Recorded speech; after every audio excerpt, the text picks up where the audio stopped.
12th of December, Rabbi Levitt Pele Yoetz. Okay, intelligence.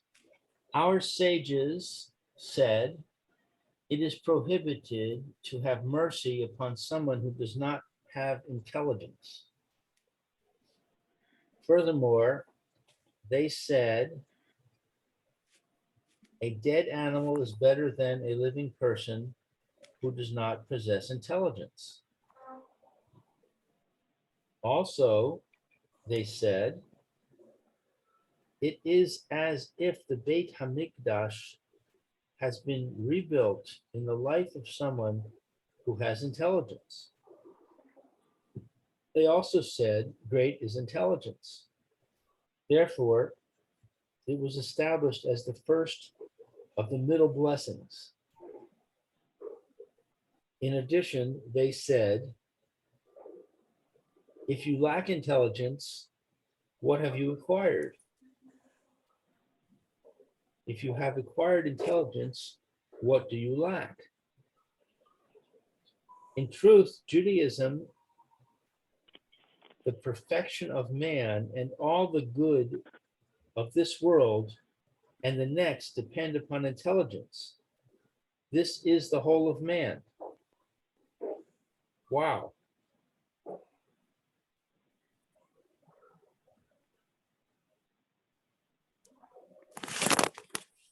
Wasn't that, this is the whole of man, wasn't that a said of something else, of man? We had Oh, very good.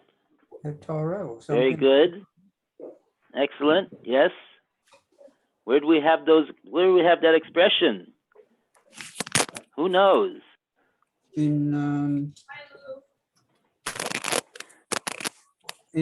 wasn't in Pierke Avos? No. It was in, No. No. It was One of the Chafdalid Svarim. One of the Megillas that we read on Eifer. Cholamoid Sukkos. Oh. No, Shirim. The Shirim Cholamoid Sukkos. is a Koheles. Yes. Koheles. Correct. Take out a Koheles if you have one. You can find it in your set of Tanakh, and you can also find it in your Sefer Devarim, generally.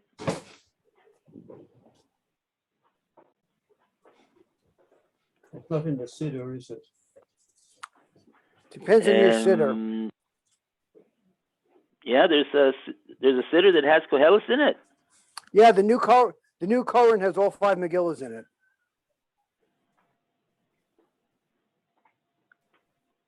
Which? Oh, really? Okay. Very nice.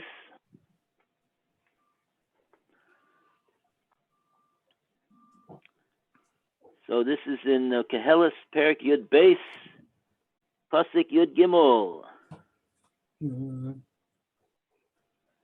it says, Sof Devar, Hakol Nishma.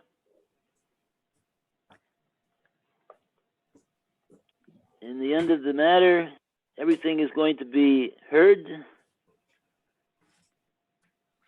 We're not going to speak about that now. Just this next part.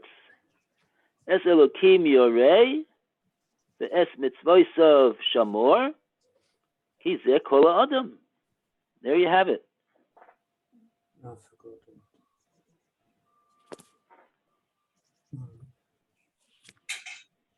Hashem one should have yirah for, and his mitzvahs he should guard. Ki zeh kol ha'adam. This is the whole of man.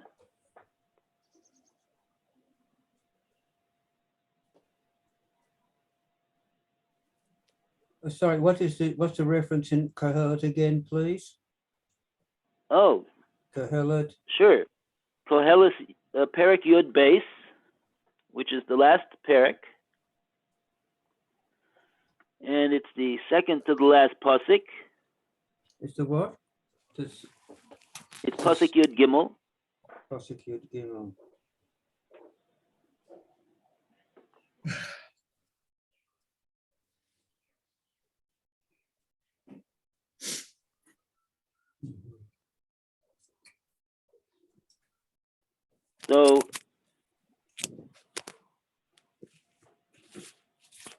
So the Koheles does not use the word das over here in this pasuk. He doesn't make any mention of the word das. But he did say Kizeh Kol Ha'adam.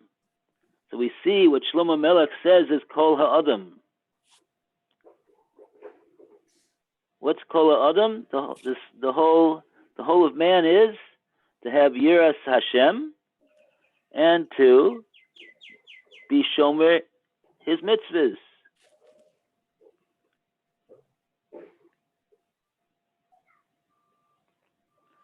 But that really comes, So that ties into what yeah. the Paleo said, because where he Yeah. says all of Yahudus depends on Das. Oh, Without your Das, you Yes. can't fulfill the mitzvahs. okay. That's So true. You can't fulfill a mitzvah without intelligence. You can't understand them. You don't know what you're doing. But you can do a mitzvah without understanding it. You can put on tefillin without any intelligence. There is a different level in your performance of the mitzvah when you know what you're doing and when you're just doing it by rote. It's Well, clearly a because different you don't level have of intelligence performance. doesn't mean you're doing it by rote. The person is stupid, but he still can have intent. He can still say to himself, I'm doing this because it's a mitzvah and I care about it and I want to do what Hashem says. I don't understand That what's going on. already is a level of intelligence to be able to do that. Okay, I don't think when he says Das here as intelligence, he means you're a Nobel scholar. Okay, it means you think you're a thinking person. You have seichel and you have das. You understand things.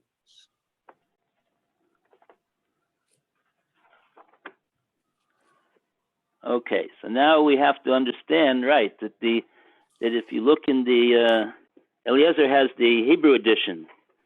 So in the Hebrew edition, he doesn't have any translation. All it has there is the entry here is das. Correct. So we need to understand what is das.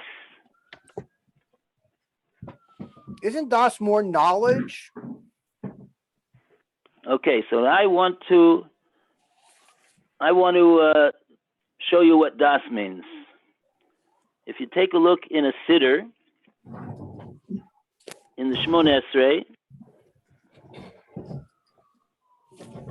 after we say the first three brachas of Shmoneh Esrei, we start our requests.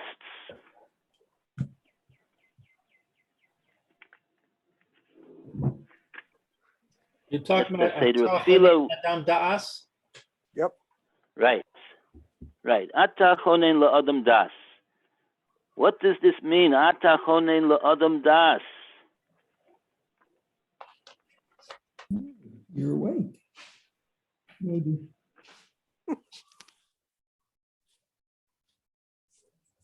It's got here insight as a translation in the art scroll. My art scroll says knowledge. Okay. And also you graciously endow man with wisdom. It's got, yeah. Oh, sorry, no, yeah. And teach insight. Yeah, insight, wisdom, discernment. Okay. I have another place that we can look to see what this bracha is about. if we open up a Mishnah Berurah, Chelik Aleph, in Hilchos Tefillah. One second, let me just make sure I have it here in Chelik Aleph. Yes, it is Chelik Aleph, Siman Kuf Tes Vav.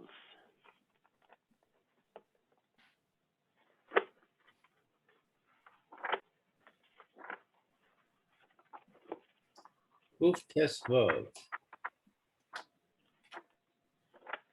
Yeah.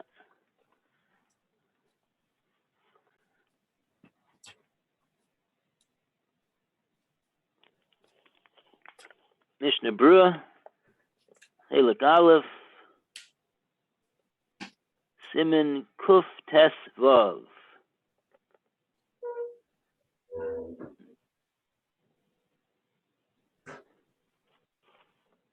So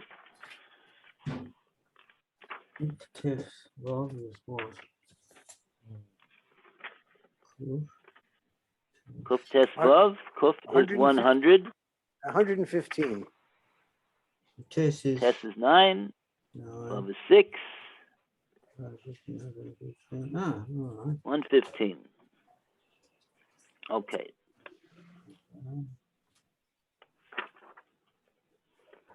So over here,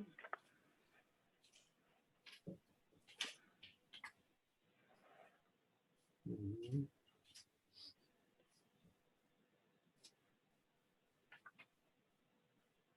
I've got that, but I've got no English translation. okay, let's see here. I'm looking in my Safari. Yeah, it has English. Okay. Go up to the Aleph sign and pick Aleph A. You get a translation. I've got Aleph. Oh no, that's from sizes, languages. I've got Aleph A picked. So where's the English? Should be side by side or top and bottom, depending on what you're. You don't. Does it have the English there? No, it's not. I've got Aleph. I've got Aleph A on the top right hand, next to a star. Mm.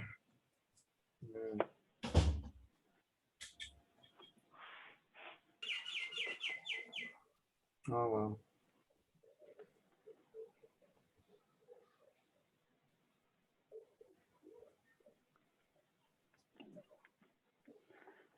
I find it's worth it to go out and buy a Chelik Aleph of Mishnah Berurah, just in order to read this Mishnah Berurah right here that we're going to learn today, Be'ezus Hashem. So I can't find it. I have Kuf Tet, no, but then right next thing I have after Kuf Tet is Kuf Yud. I don't have a Kuf Tet Vav. Yeah. Kuf Tes Vav is 115. You're at 110. after that, yeah, Oh. First it goes Kuf Tes, and then it goes Kuf Yud, and then it goes Kuf Yud Aleph. Aleph, Beis, Gimel, Dalet, Tes Vav. And when you get to, see, that's the funny thing. That's another thing we have to say over here.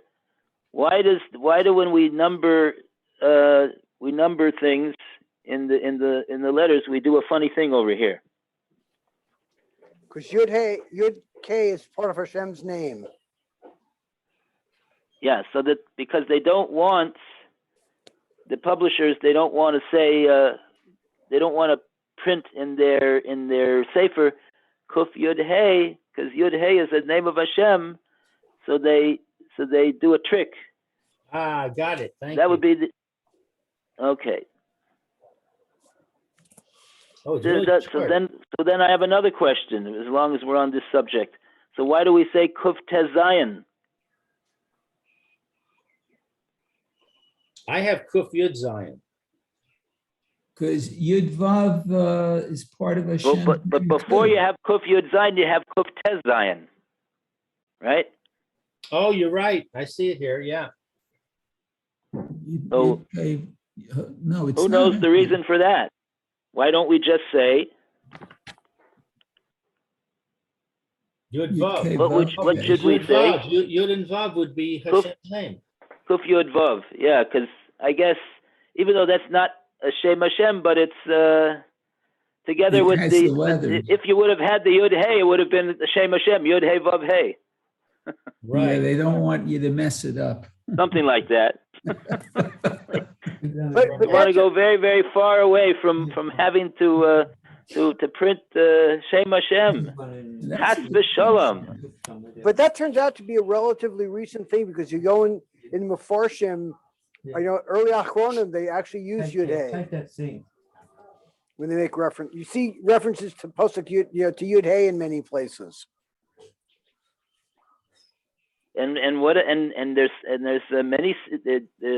I know that the Siddur Tfilas Kol Peh, which when I first came to Eretz Yisrael, that was the Siddur in every shul, as far as I saw, Mhm. shuls that I was in, and it never wrote the Shem Hashem in the Siddur. It always would have Yud Yud.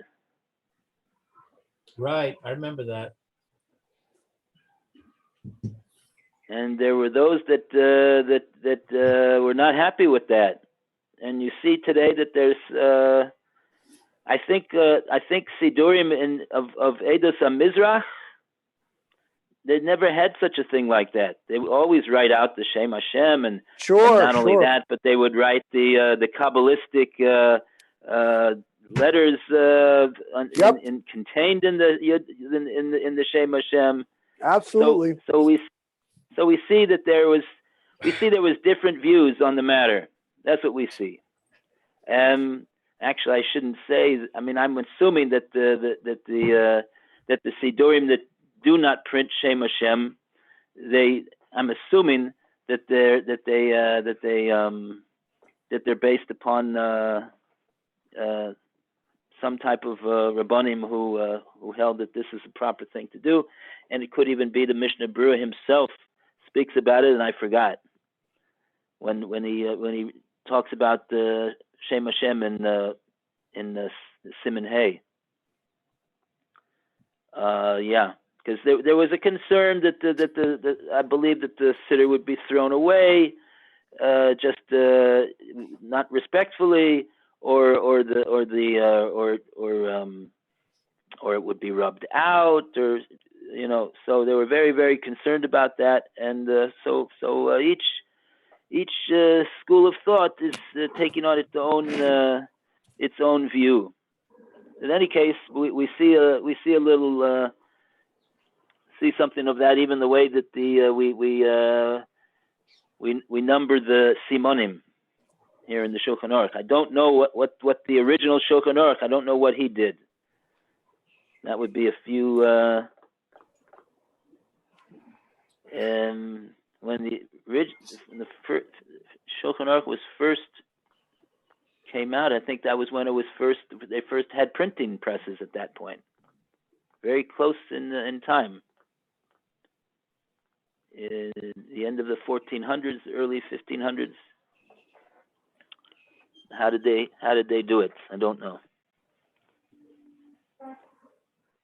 Okay, so in any case, back to the question of das. So here we see in this siman,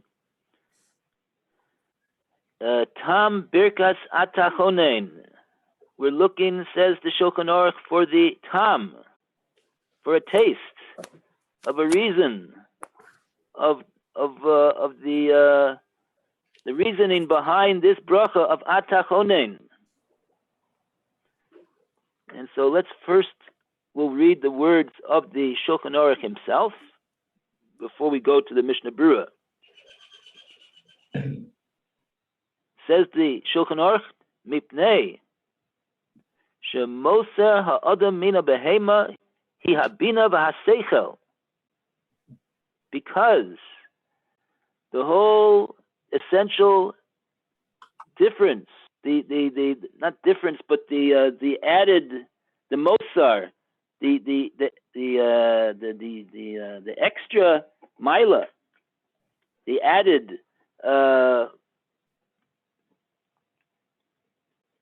Mila of the Adam over a behema is that the Adam has bina and seichel.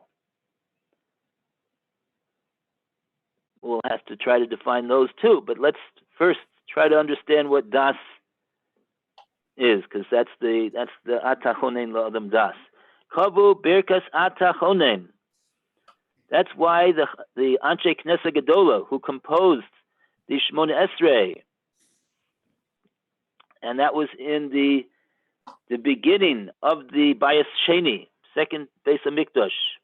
There was Anshe Knesset Gedola, the men of the Great Assembly, and they were the ones who put down the words into a specific order, and the words themselves.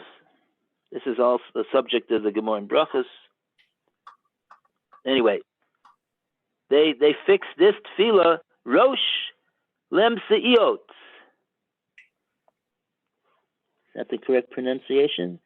Lem Se'iot. This bracha of Atah Honen La'adam Das was the Rosh, was the first one of all of the Emsiot, of the middle brachas. Because the Shmona Esrei is composed of three distinct parts.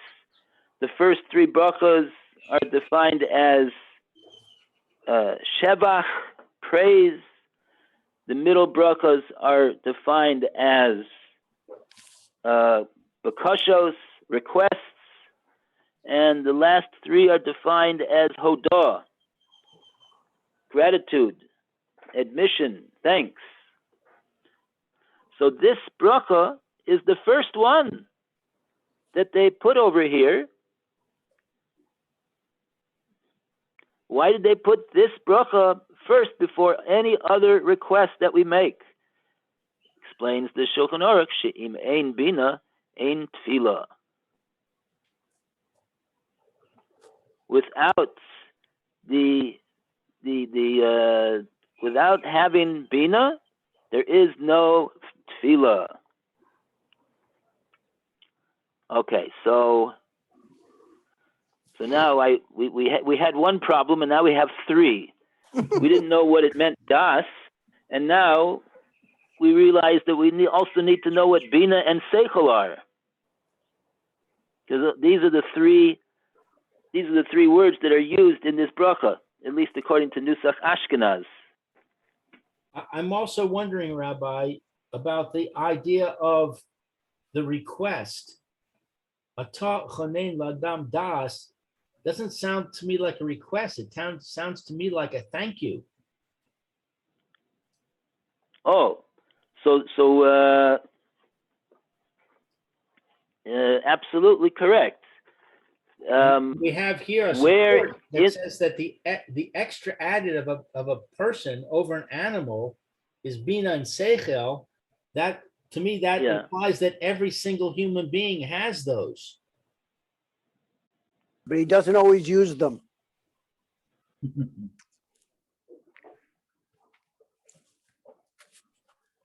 Okay. True. The first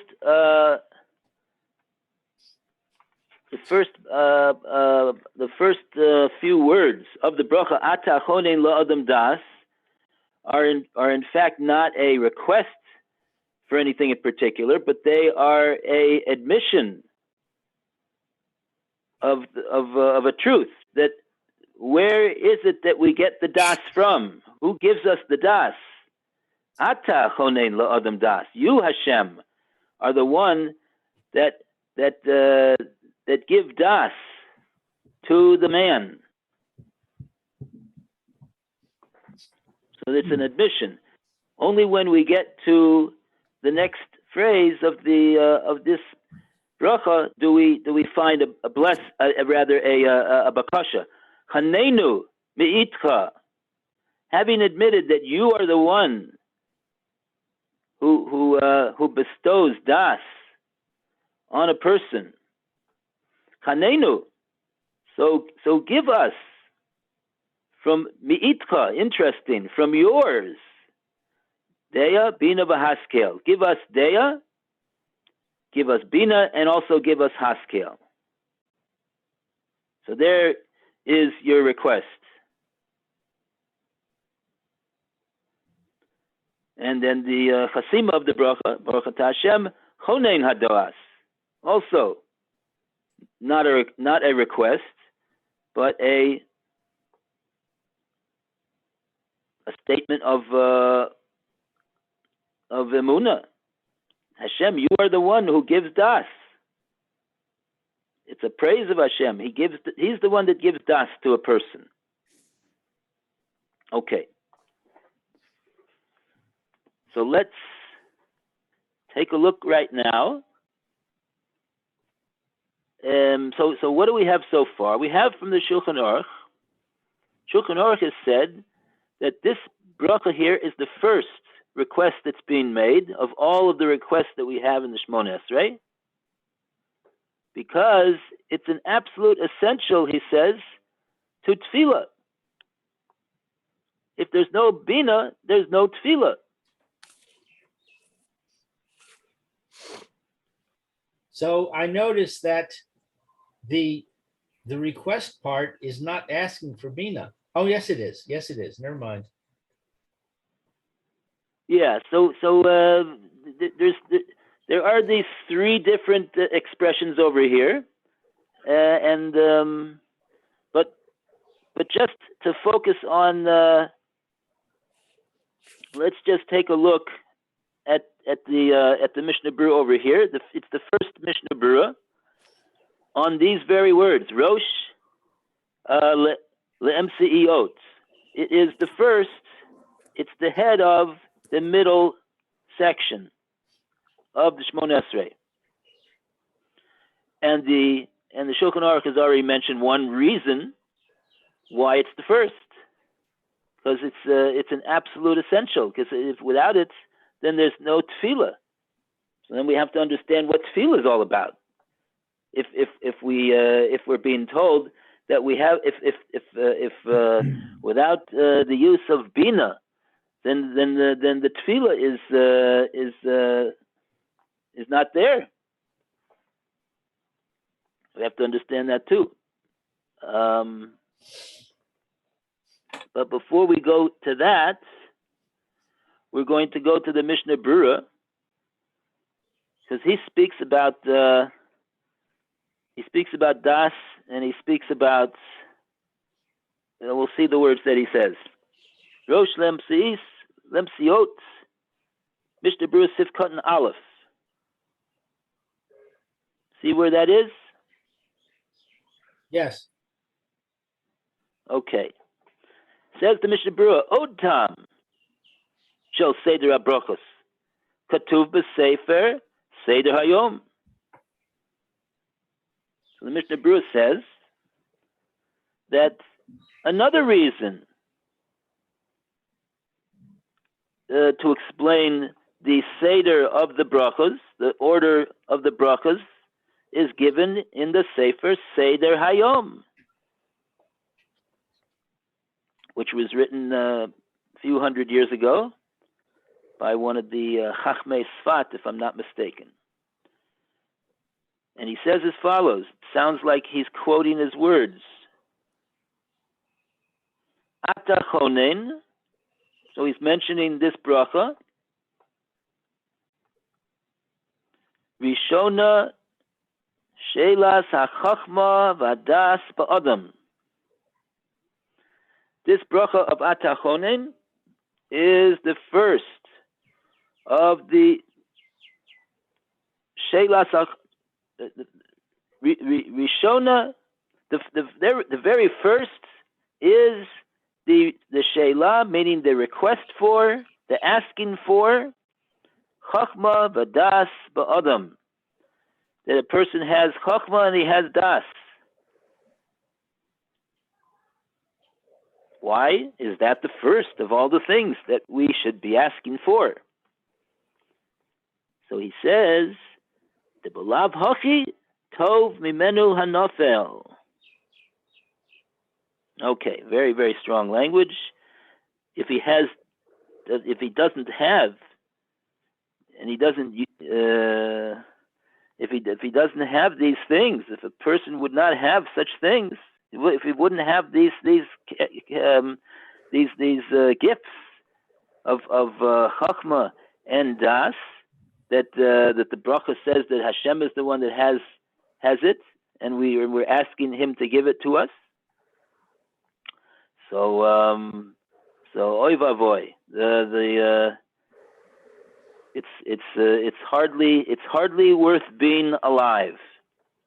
Tov mimenu hanofel, a nofel, a baby who was who did not come into the world, who was conceived and went through a certain number of days or months, but then did not make it to be born into this world, to be able to come into this world and do the Ratzon Hashem. This person who doesn't have Chachma and Bina, he's worse off than that Nefel. D'Lachein, they continue with the words of the Mishnah Berurah, quoting the Seder Hayom. U'lachein, and therefore, Sorich lechavein bo k'ra'ui. And therefore, says the Mishnah Berurah, I mean the Seder Hayom, one must absolutely have very proper and fitting and appropriate intention when he's reciting specifically this bracha. Shezeh ikar hashe'ela shetzarich ha'adam lishol me'es habori yisborach. This is the main request that a person needs to ask Hashem from all of the brachas that he's asking Hashem for here in the Shemona Esrei. And that's why it's first. And now we're going to be explained. So what's so important about it? Sheyitain lo seichel v'das yashar. That he should be given seichel and das yashar. Yashar meaning straight. Not veering to this side or that side, or not being able to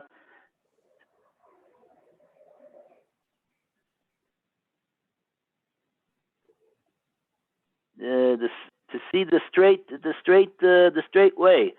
To do what? Lim'os bara v'livchor batov. Those 4 words. Worth it to buy this sefer in order to read these words. What do these 4 words mean? Lim'os bara v'livchor batov.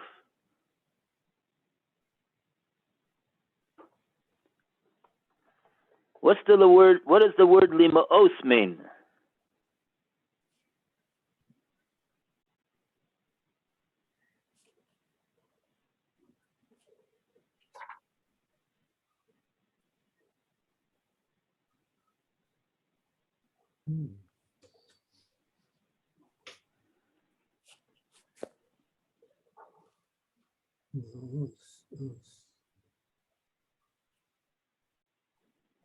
Three-letter shorish, mem, aleph, samach.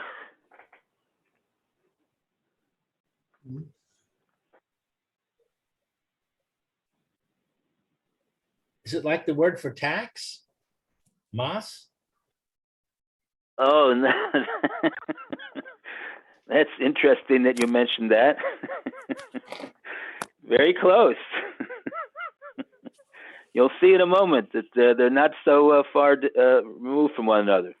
That's just a joke. It's I don't think there's anything to that. Yeah, mus doesn't have the aleph. Okay, but that's the word for tax. But this word mem aleph samach means to be repulsed by, to be disgusted by. Mos. Yeah. To be, Yes, to be, yeah, disgusting. it's something which is disgusting. It's something which is, it's like,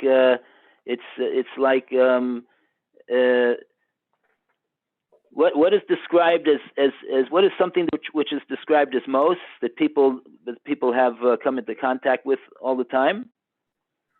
What a person deposits in the bathroom when he needs to relieve himself. Soa. This is most. Yes. That's in a physical sense. It has a reach ra. It has a reach ra. It has a foul odor. Machmas ipush, because of its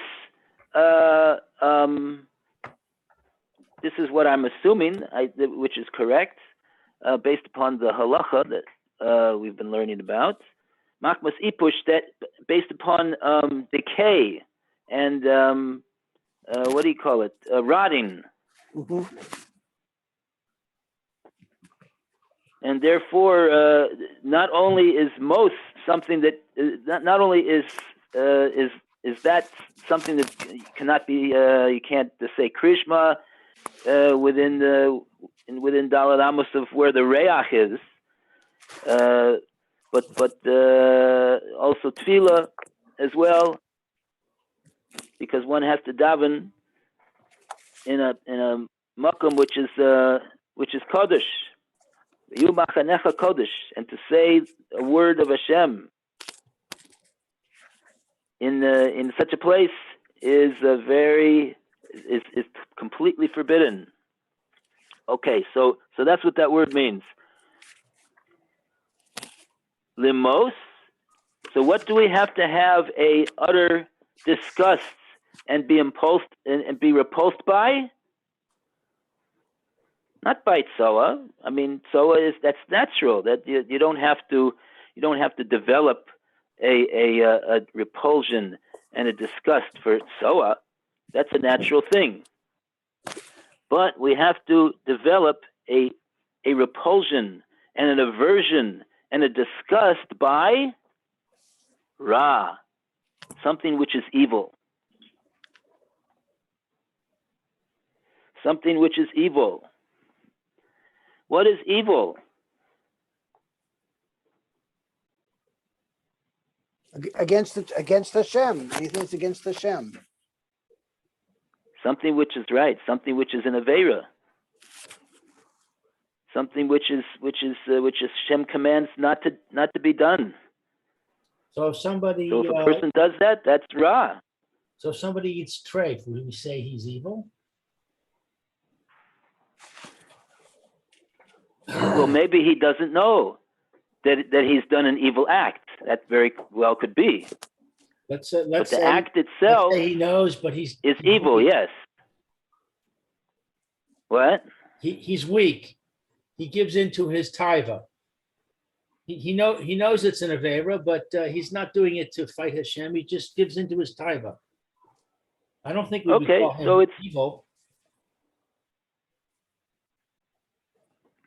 Okay, so so there's gradations of evil. Okay.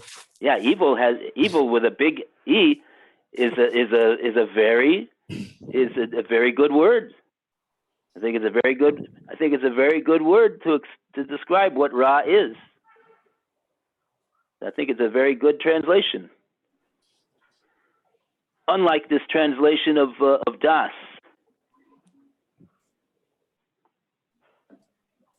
It doesn't mean the person has a high IQ. That's not what we're talking about. There are many people that have very high IQs, and they've in history has shown that they've done the worst evils in the annals of mankind. So we're not talking here about intelligence in the way that at least we think what intelligence means. Maybe that's the problem with the translation. When we think of the word intelligence, we think of somebody, oh, he has a high IQ. Right. But that's not the intelligence that we're talking about over here.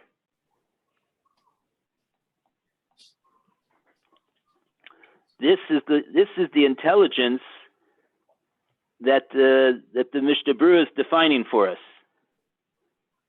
That his intelligence is yashar, meaning that he is that it doesn't waver based upon what people say, or based upon what the public opinion is, or based upon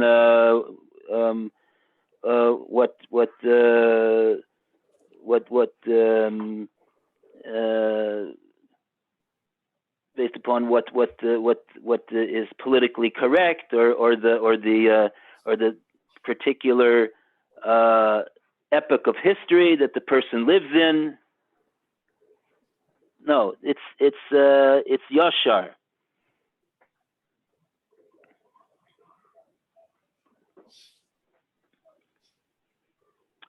And therefore, he has that type of a seichel and das, which gives him the ability lim'os bara, to be repulsed and have an aversion for ra, doing something which is against the Ratzon Hashem.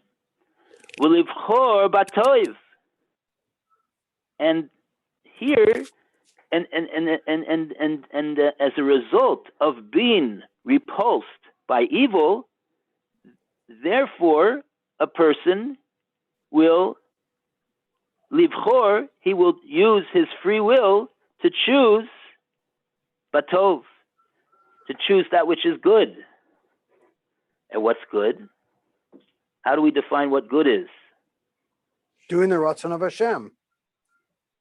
Oh, if we defined Ra as doing something which is against the Ratzon Hashem, so that's a seichel and a das yashar to say that what is good is doing yes the Ratzon Hashem. That's absolute good.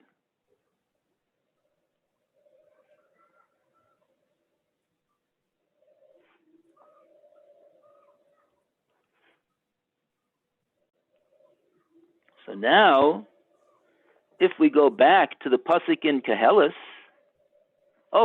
and we could see in the pasuk in Koheles, Koheles says, "Es Elokim Yoreh, have yira for Hashem.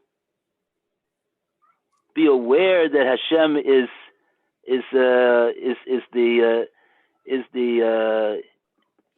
your God who created the world and who commands you to, right? He commands you to act in a certain way. He commands you to do mitzvahs and to not do averas.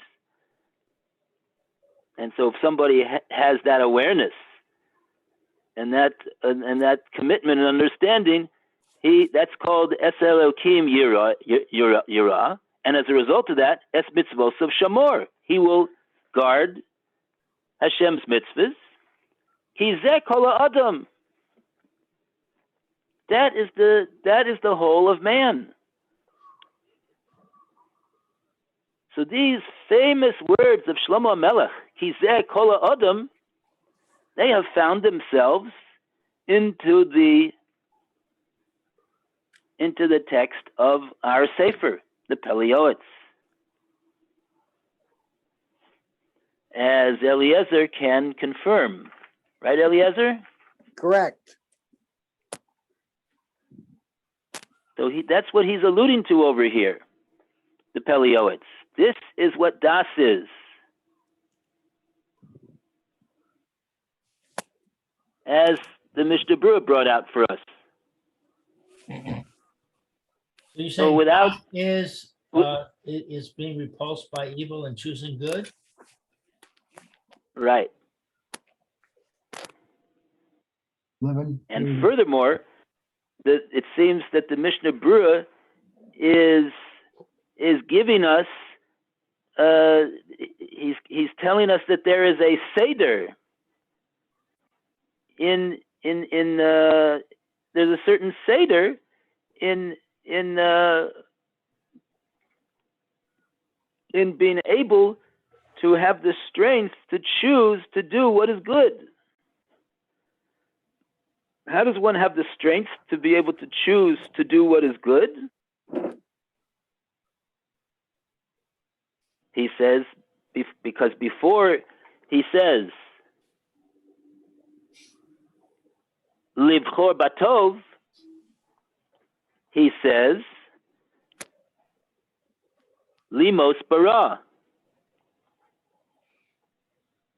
That comes first. I would suggest that the Mishnah Berurah is very careful with his words and the order in which he explained this, and he's telling us that this is the true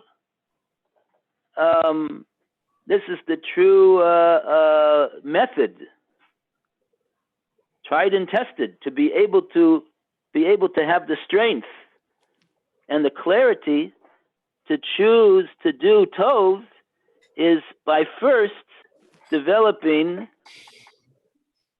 a understanding about what ra is.